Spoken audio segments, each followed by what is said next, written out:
Praise the lord. యేసుక్రీస్తు ప్రభువారి ఘనమైన నామములో అందరికీ ఈ నూతన దినపు శుభాలు. కుటుంబాల్లో ఎన్నున్నా, ఎంత ఆస్తున్నా, ఎంత ధనమున్నా, ఎన్ని మేడమిద్దలున్నా, ఎన్ని భవనాలున్నా, ఇంట్లో భార్యకు పిల్లలు లేకపోతే ఆ బాధ అంతా ఇంతా కాదు. పిల్లలు లేని లోటును ఎవ్వరూ తీర్చలేరు. అన్నీ ఉన్నా పిల్లలు లేకపోతే స్త్రీ యొక్క మనోవేదన భరించలేందండి. కొన్ని కుటుంబాల్లో పిల్లలు లేకపోతే గొడవలు చేస్తూ ఉంటారు. ఆత్మహత్యలు కూడా చేసుకున్న వాళ్ళున్నారు. పిల్లలు కలగలేదని చెప్పి విడాకులు ఇచ్చిన వాళ్ళు ఉన్నారు. పిల్లలు కలగకపోతే భర్త వేరొక వివాహం చేసుకోవడానికి ప్రయత్నాలు చేస్తున్నారు. అలా చేసుకున్న వాళ్ళు కూడా ఉన్నారు. అయితే పిల్లలు అనేది కేవలం భార్యకు మాత్రమే సంబంధించిన వారు కారు, భర్తకు కూడా సంబంధించిన వారు. ఇద్దరికీ భాగముంది. పిల్లలు ఇద్దరికీ అవసరం, ఇద్దరికీ కావాలి. అందుకని భార్యకు పిల్లలు కలగకపోతే భర్తగా నీవు చేయాల్సిన పని ఏంటో తెలుసా? ఆమె కొరకు నువ్వేం చేయాలి? ఆదికాండం 25వ అధ్యాయం 21వ వచనంలో మనం చూస్తే, ఇస్సాకు భార్య గొడ్రాలు గనుక అతడు ఆమె విషయమై యెహోవాను వేడుకొనెను. యెహోవా అతని ప్రార్థన వినెను గనుక అతని భార్య అయిన రిబ్కా గర్భవతి ఆయెను. ఇక్కడ మనం చూస్తే ఇస్సాకు తన భార్య అయిన రిబ్కా కొరకు ప్రార్థన చేశాడు. రిబ్కాకి పిల్లలు లేరు. నీకు పిల్లలు పుట్టలేదు, నీ కడుపు మంచిది కాదు, నీ వద్దు, నువ్వు పుట్టింటికి వెళ్ళిపో అని సణగకుండా, గొణగకుండా, కొట్టకుండా, తిట్టకుండా, ఆమెను విడిచిపెట్టకుండా, మరొక ఆమెను వివాహం చేసుకోకుండా, దూషించకుండా ఇస్సాకు ఆమె కొరకు ప్రార్థన చేశాడు. ఎంత అద్భుతమైన భర్త కదండి! ఈ వాక్యం చదివినప్పుడు నాకు కూడా చాలా ఆశ్చర్యం వేసింది.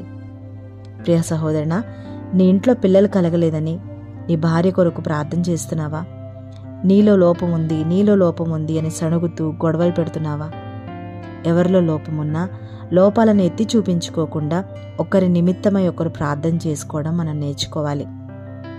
పిల్లలు కలగకపోతే నీ భార్య ఏం చేస్తుంది? నీ భార్య తప్ప కాదు కదా?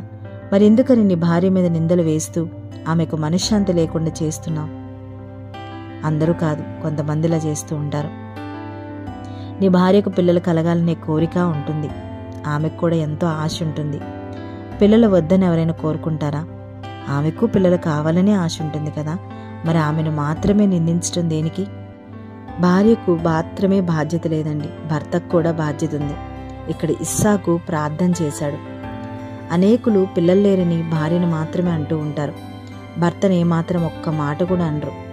అంటే భర్తను ఆ మాట ఈ మాట అనాలని కాదు, కానీ పిల్లలు ఇద్దరికీ సంబంధించిన వాళ్ళు గనక ఇద్దరికీ బాధ్యత ఉంది. పిల్లలు కలగలేదని కలవరపడుతున్నావా? కృంగిపోతున్నావా?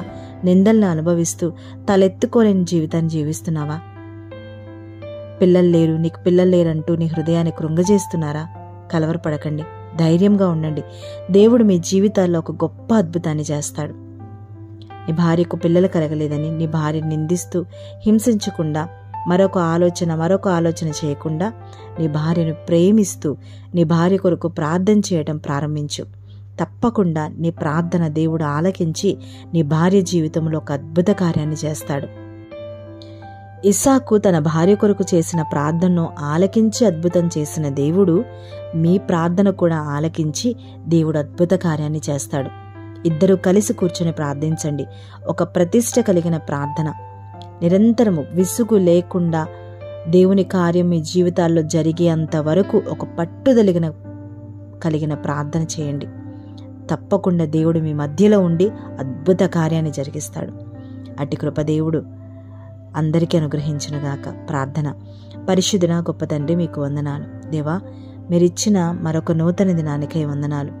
అవునయ్యా, ఈ రోజుల్లో మరి ముఖ్యంగా పిల్లలు లేకపోవడం అనేది ఒక ప్రధానమైన సమస్యగా మారిపోయింది.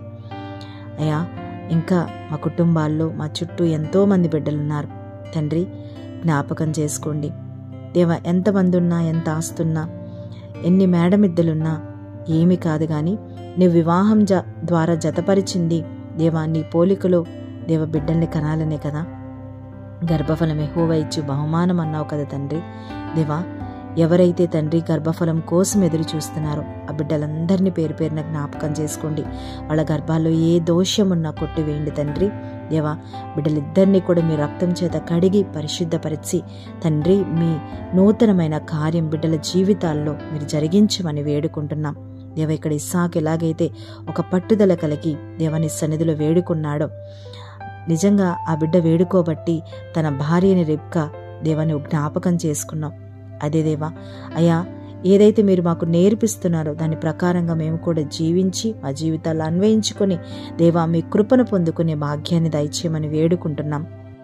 బిడ్డలు లేరని ఎంతమంది అయితే అల్లాడిపోతున్నారో, నిందలు అనుభవిస్తున్నారో, వేదనకు గురవుతున్నారో దేవా, వాళ్ళందరినీ ఒక్కసారి మీరు దర్శించి మీ కృప కలిగిన కార్యము తండ్రి వారందరి జీవితాల్లో జరిగించి అయా గొప్ప సాక్షులుగా మీరు నిలబెట్టుకోమని తండ్రి, ఈ దినం మీరు మాకు ఇచ్చినందుకు వందనాలు. ఈ దినమంతా మా పనుల్లో, మా ప్రయాణాల్లో, అన్ని విషయాల్లో మీ ఆత్మ కార్యాన్ని మాలో జరిగించండి తండ్రి. మీ సన్నిధి మాకు తోడుగా ఉంచండి. బలహీనలుగా ఉన్నవారిని బలపరచండి, రోగులుగా ఉన్నవారిని ముట్టి స్వస్థపరచండి. ఈ దినం ఎవరెవరైతే ఆ పెళ్లి రోజులు జరుపుకుంటున్నారో, పుట్టినరోజులు జరుపుకుంటున్నారో బిడ్డలందరినీ కూడా దీవించి ఆశీర్వదించండి. మంచి ఆరోగ్యాలు దయచేయండి, క్షేమాన్ని దయచేయండి, సమృద్ధిని దయచేయండి. ఈ ప్రార్థనలో ఏకీభవిస్తున్న ప్రతి బిడ్డను, ప్రతి కుటుంబాన్ని మీరు జ్ఞాపకం చేసుకొని పేరు పేరున మీరు దర్శించి దేవా మీ కృపకు పాత్రులుగా నిలబెట్టుకోమని యేసుక్రీస్తు ప్రభువారి ఘనమైన ఉన్నతమైన నామంలో అడిగి వేడుకొని ప్రార్థించి పొందుకొని ఉన్నాం తండ్రి. ఆమేన్.